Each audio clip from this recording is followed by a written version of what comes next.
Hey guys, it's Dr. Kre, and we are doing a pop-up with the Dr. Kre Me Show. I know it's been a while, and I wanted to come on and for us to talk about COVID. Everybody's outside, and what does that mean, right? Dr. Kre, what does that mean? Everybody's outside, but does that mean COVID is not here? That's not what that means. Hey, Ashley. Let everybody know we live. Pass the word on. So, COVID is still very much present, right? I'm Dr. Kre. I'm a board certified family medicine physician. I help everyday, super overwhelmed people learn to live a healthy, happy, whole life. Hey, now my healthy is not necessarily what you may think that's your healthy, but I'm ready to share with you how you can be healthier. So bring a friend on, let them know what's going on. Hey, Tammy. Hey, Albina. We're going to talk about COVID. So to much people's dismay, though we're outside, though we're traveling, though we're going on vacation. Hey, Dave. Though we're going on vacation, COVID is still very much real. So here in Birmingham, maybe about the 1st of May, we started to see the numbers kind of starting to climb up. I think that was partly in part by us having the mass restriction taken away, right? Hey, Tara. Having the mass restriction take away. And with that meant more people were more comfortable. We were having more inside events. We were having outside events. We weren't staying apart. We were being really close with each other.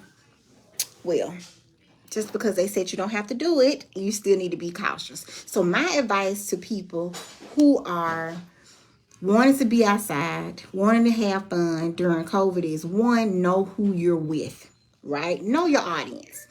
Just because you've had the vaccine does not mean you cannot get COVID. Repeat after me. If you've had the vaccine, you can get COVID. Just because you've had the vaccine, say it with me, you can still get COVID. Just because you've had the vaccine, that means you can still get COVID. Now, the vaccine is here to make sure that we do not hopefully get sick enough to end up in the hospital. We don't get sick enough to end up dying, right? That's what the vaccine is for. So our numbers were doing really good. We still had masking in place. We were getting more vaccines in our communities. But now, despite vaccines, numbers are rising. Why, Dr. Kre? We got our shots. Remember, this is a virus. Remember, we learned a long time ago that the viruses change. Hey, Montez. Hey, Shannon. The viruses change. Viruses are very clever. They look and they're studying our vaccines to say, oh, if I change this one thing, I can get into the body and still make them sick. Viruses are very smart.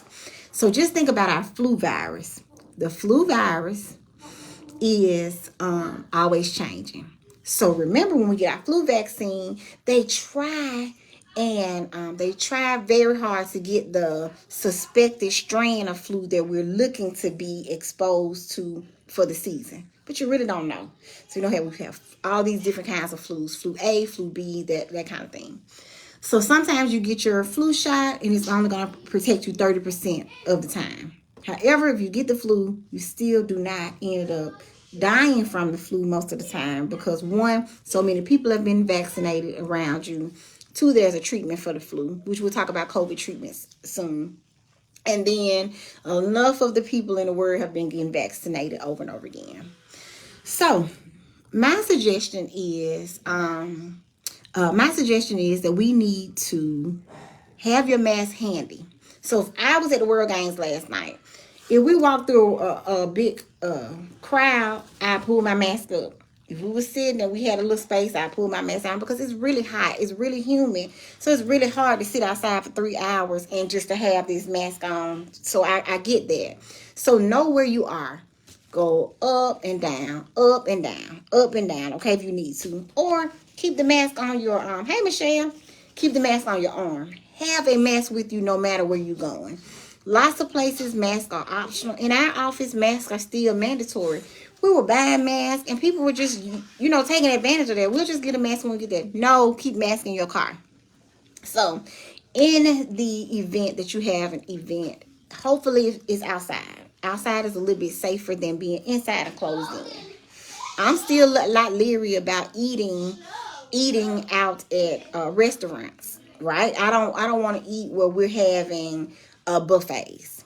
I kind of like, ooh, I'm gonna come support your event, but I don't want to eat where we've had to like all serve ourselves behind each other, unless I'm going first. And then I got my mask on, hand sanitizer, wash hands, that kind of thing.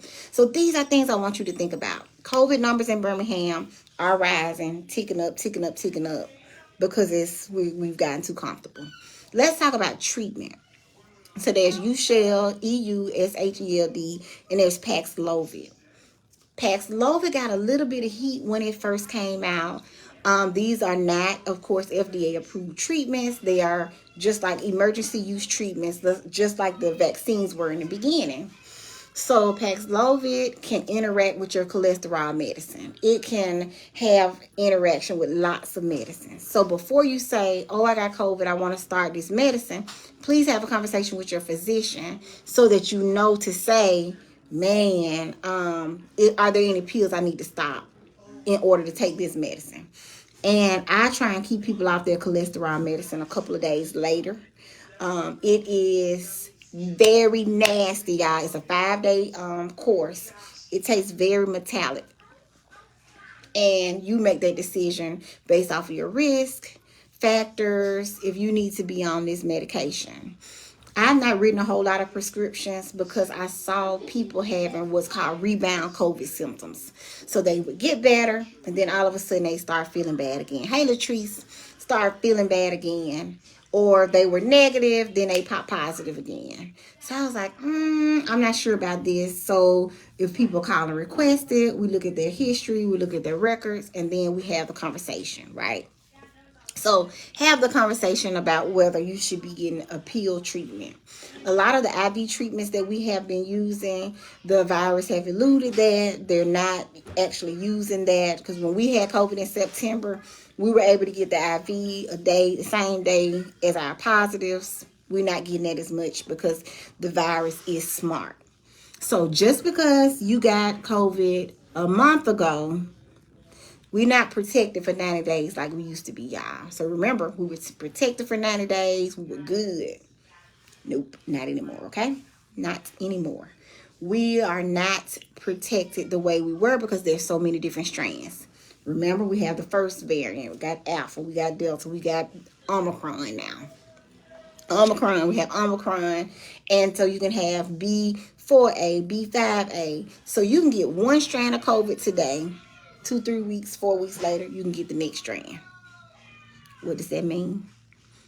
COVID is real. It's crazy. So being outside and being positive today does not mean give you grace necessarily to be protected. So have your mask present. There are some treatments out there, but you need to individually talk to your physician about them. And lastly, there are a lot of variants out there now. The virus is clever, and it is changing, ever changing. The vaccine, last point, the vaccine series is 3 shots.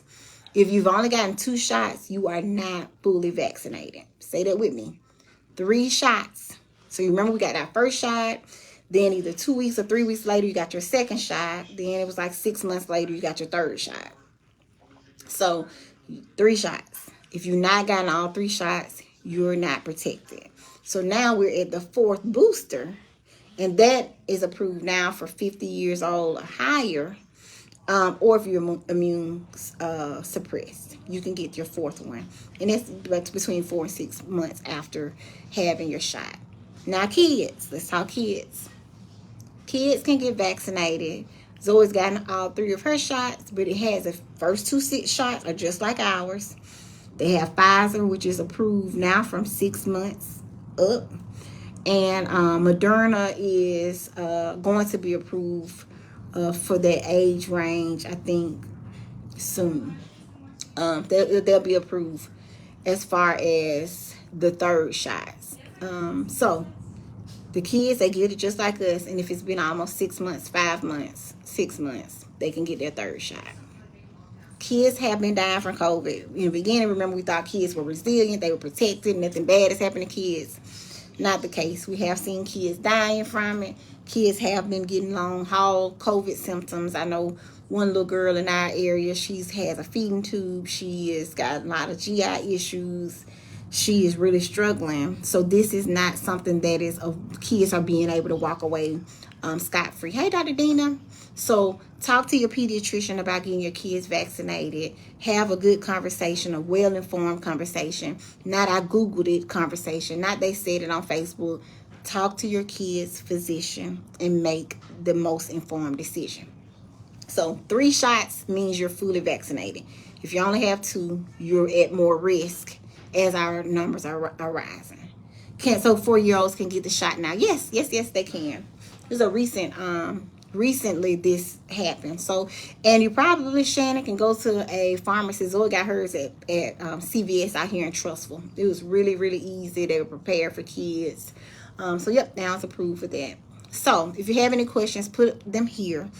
Make sure to let everybody know we're back talking about this. I'll be back next week or the week after so we can talk about monkeypox. All right, I'm Dr. Kre. I'm your board certified family medicine physician. Of course, I help everyday overworked people learn to live a healthy, happy, whole life. My practice is Brownstone Healthcare in Birmingham, Alabama. You can go check us out at www.brownstonehealthcare.com. Bye.